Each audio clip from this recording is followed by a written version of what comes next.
Kalian pasti nggak nyangka jika konten kisah rakyat seperti ini yang dibuat full AI itu laku banget di YouTube. Bahkan setelah saya cek status monetisasinya itu aktif. Artinya apabila kita buat konten serupa seperti ini, itu kemungkinan besar lolos monetisasi di YouTube. Sebagai referensinya, kalian bisa lihat salah satu channel yang namanya One Story. Channel ini baru 1 bulan, tapi sudah bisa mendapatkan 78.000 subscriber dan sudah berhasil monetisasi. Saya lihat dari video terlamanya, baru 1 bulan yang lalu, artinya channel ini ya baru aktif 1 bulan yang lalu. Tapi jika kita lihat ya, videonya itu banyak banget yang nonton, ya 3 juta views, 2 juta views, dan ratusan ribu views seperti ini. Untuk ukuran video panjang, ini banyak banget teman-teman viewsnya. Dan konten seperti ini itu dibuat full AI, mulai dari visual, audio, dan skripnya juga. Dan apakah membuat konten seperti ini tuh susah? Jawabannya enggak. Buat konten seperti ini itu ya gampang-gampang aja. Nanti saya akan berikan tutorialnya secara detail dan step by step. Jadi usahakan kalian tonton video ini sampai selesai agar kalian bisa membuat konten seperti channel One Story ini. Dan apakah peluang untuk rame itu besar dengan konten seperti ini? Jika dilihat dari jumlah video dari channel ini baru 15 video, tapi sudah bisa mendapatkan views dan subscriber yang begitu banyak. Ini ya lumayan besar ya harusnya peluangnya, karena ya baru upload 15 video tapi sudah sepesat ini perkembangannya. Itu nanti tergantung pada kualitas video kalian ya teman-teman. Bukan berarti kalian buat konten seperti ini langsung naik. Kembali lagi ke kualitas video yang kalian hasilkan gitu ya. Jadi usahakan nanti kita akan buat semaksimal mungkin agar konten yang kita hasilkan nanti bagus hasilnya. Miskin, yang hidupnya sangat menderita setelah diceraikan suaminya. Lalu dia pergi ke hutan dan bertemu dengan harimau besar. Kemudian hal tak terduga ini terjadi. Begini kisah lengkapnya. 20 tahun yang lalu, seorang bayi Pertama, kita akan buat alur ceritanya dulu di ChatGPT. Kalian tinggal tuliskan perintah tulisan seperti ini, teman-teman. Buatkan kisah cerita rakyat tentang. Nah, ini untuk tentangnya itu terserah kalian ya, mau tentang apa. Di sini saya menuliskan tentang seorang anak perempuan yang diasuh buaya besar. Buat seunik mungkin agar video kalian nanti banyak viewsnya. Setelah itu lanjut dengan tulisan buatkan seolah-olah kamu sedang bercerita. Buat untuk durasi video 10 menit misalnya. Biasanya walaupun kita tulisnya di sini 10 menit untuk perintahnya, biasanya ChatGPT itu hanya membuatkan 5 menit. Jadi untuk mengakalinya kalian bisa tulis aja di sini misalnya kalian ingin membuat 10 menit. Jadi kalian tulis perintahnya itu 20 menit. Gitu ya teman-teman. Karena kadang itu nggak semestinya gitu. Ini hanya sedikit ya teman-teman, bisa jadi ini hanya cuma 5 menit aja gitu. Dan nanti ChatGPT secara otomatis akan membuatkan ceritanya seperti ini ya. Ceritanya ini masih bisa kalian poles lagi dengan memodifikasi secara manual. Mungkin kata-katanya terlalu kaku atau ceritanya kurang natural, kalian bisa modifikasi sendiri. Namun untuk hasilnya ya menurut saya udah lumayan ya teman-teman, daripada kita harus membuat ceritanya secara manual semuanya ya. Nah, setelah ini kita akan buat prompt gambarnya ya. Prompt gambarnya nanti untuk membuat gambar di website image generation. Nah, untuk caranya tuh mudah banget. Di sini kita tinggal tempelkan aja tulisan perintah atau promptnya yang sudah saya sediakan di kolom komentar. Jadi, kalian tinggal lihat aja kolom komentar di video ini lalu kalian salin. Di situ sudah saya sediakan prompt seperti ini ya, teman-teman. Nah, prompt ini yang akan membuat prompt image generation dari cerita di atas ya. Dan kalian bisa sendiri ini sudah dibuatkan dan ini ada 39 prompt ya teman-teman. Nah, kalian bisa lihat. Nah, untuk 39 prompt ini artinya ya nanti kita bisa menghasilkan 39 gambar dari setiap 39 adegan.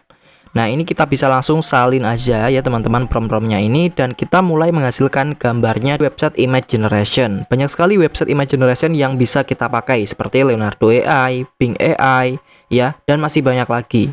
Ini kita langsung salin aja seperti ini, kemudian kita ke Leonardo AI. Nah, di Leonardo AI ini kita tinggal tempelkan aja seperti ini teman-teman di type promptnya.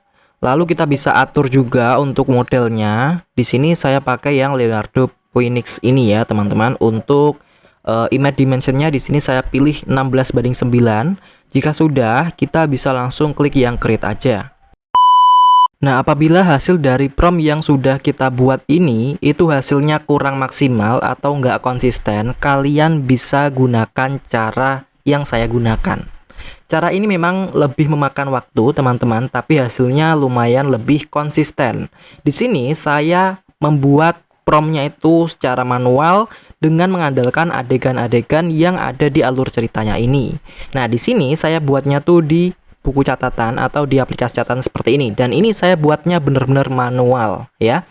Nah, formatnya apa sih? Formatnya itu kalian benar-benar kasih yang sedetail mungkin ya, mulai dari sudut pandang kamera, latar belakang ya, lalu jenis ataupun style gambarnya mau seperti apa. Nah, contohnya seperti ini ya. Di sini saya sudah buat beberapa adegan karena jika saya buat dari format ataupun prom yang ini itu kurang maksimal hasilnya teman-teman. Hasilnya kurang konsisten, walaupun bisa dibilang bagus tapi kurang konsisten aja ya.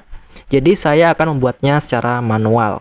Tapi ini tentu saja memerlukan waktu yang cukup banyak ya. Mungkin ya membutuhkan waktu sekitar 30 menitan untuk membuat prom secara manual seperti ini, dibanding kalian membuatnya secara otomatis di ChatGPT seperti ini. Itu pilihan kalian ya, mau buat secara otomatis atau manual.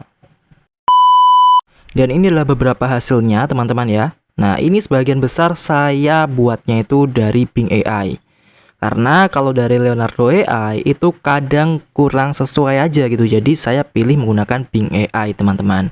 Dan hasilnya ya seperti ini. Nah, di sini kebetulan karena Bing AI itu nggak bisa menggunakan versi 16:9, jadi kita menggunakan 1:1. Tapi nggak apa-apa, kita nanti bisa akali teman-teman. Nah, sekarang kita akan coba lanjut ke step berikutnya, yaitu membuat salah satu gambarnya itu bergerak. Nggak semuanya ya. Jadi pilih salah satu gambar yang paling krusial atau paling ikonik untuk digerakkan. Contohnya ini teman-teman ya. Langkah pertama untuk mengubah teksnya ini ke suara, kalian salin dulu aja semua ceritanya yang ada di ChatGPT ini, kalian salin. Kemudian kalian buka website Eleven Labs. Sebenarnya nggak harus Eleven Labs, masih banyak lagi website yang bisa kita pakai untuk mengubah teks ke suara. Tapi di sini saya akan contohkan Eleven Labs saja ya. Kita pilih yang Get Started Free.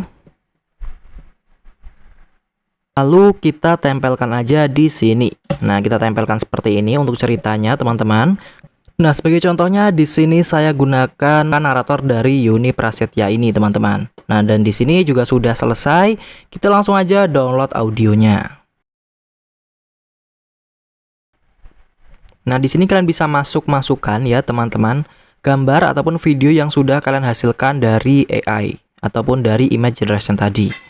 Nah, di sini kita tinggal sesuaikan aja durasinya, sembari kita menyesuaikan dengan narasi. Caranya gimana? Caranya kita tambahkan dulu audio yang sudah kita buat dari Eleven Labs tadi. Klik audio, lalu pilih yang suara. Lalu kita tinggal cari dari perangkat kita, ya. Nah, kita tinggal cari aja judulnya tadi apa. Nah, sesudah kita memasukkan narasinya, di sini kita tinggal sesuaikan aja visual dengan narasinya itu harus pas ya. Kalau misalnya ini lagi ngomongin kisah buayanya, ya masukkan gambar buayanya. Lagi ngomongin desa, ya masukin gambar desanya. Seperti itu. Dan kita bisa sesuaikan dengan durasinya juga. Durasinya ini gambarnya kita bisa tarik samping kanan seperti ini untuk memanjangkan durasi. Serta apabila ada jeda panjang seperti ini pada narasinya, kalian bisa potong dan kalian rapatkan lagi. Hal ini bertujuan agar penonton gak bosan ya. Selanjutnya, setelah kalian sudah menyesuaikan atau mensinkronkan antara visual dan audionya, kalian bisa ekspor seperti ini. Nah, nanti setelah ekspor kita edit lagi teman-teman. Jadi ini belum selesai ya. Selanjutnya kita buat proyek baru seperti ini dan kita masukkan video yang sudah kita hasilkan tadi. Dan kita zoom seperti ini teman-teman. Ya, kita zoom, lalu kita berikan efek. Kita klik efek, lalu pilih efek video, dan kita cari aja di sini blur, ya, efek blur. Kemudian kita pilih yang blur, ya. Selanjutnya kita kembali, dan kita panjangkan efeknya ini sampai akhir video, seperti ini. Oke, jika sudah, kita lalu klik overlay, tambahkan overlay kan video yang tadi. Ya, nah ini kita potong aja agar framenya itu nggak ada. Kita cari potong. Nah di sini kita klik transformasi lalu ubah ukuran dan di sini kita potong aja untuk frame hitamnya ini. Oke. Nah seperti ini teman-teman. Jika udah, kalian bisa paskan aja di videonya ini. Seperti ini ya. Ini kita perlu potong lagi ya. Intinya jangan sampai frame-nya ini ada ya, terutama frame hitamnya ini. Nah, jika sudah, kalian bisukan klip audionya. Kemudian kita pilih yang teks keterangan otomatis ya. Klik teks, lalu pilih keterangan otomatis dan kita akan menambahkan keterangan otomatis. Pilih template yang ingin kalian gunakan, lalu klik hasilkan. Kalian bisa lihat udah ada subtitlenya, dan sekarang kita bisa tinggal kasih background dan sound effect aja agar videonya itu lebih hidup ya. Selanjutnya kita bisa langsung ekspor aja jika udah selesai. Ini adalah cerita tentang seseorang gadis cantik yang diasuh oleh buaya besar. Beginilah kisahnya. Dahulu kala, di sebuah desa kecil di pinggir sungai yang jernih, hiduplah seorang gadis kecil bernama Lala. Lala adalah anak yang ceria, tetapi hidupnya penuh kesedihan. Ketika masih bayi, kedua orang tuanya meninggal karena sakit, dan Lala terpaksa hidup sebatang kara. Para penduduk desa mengasihani Lala, tetapi mereka juga takut untuk mengasuhnya, karena mereka percaya bahwa Lala membawa kesialan. Akhirnya, Lala tumbuh dengan berkelana sendirian di hutan, dekat sungai besar,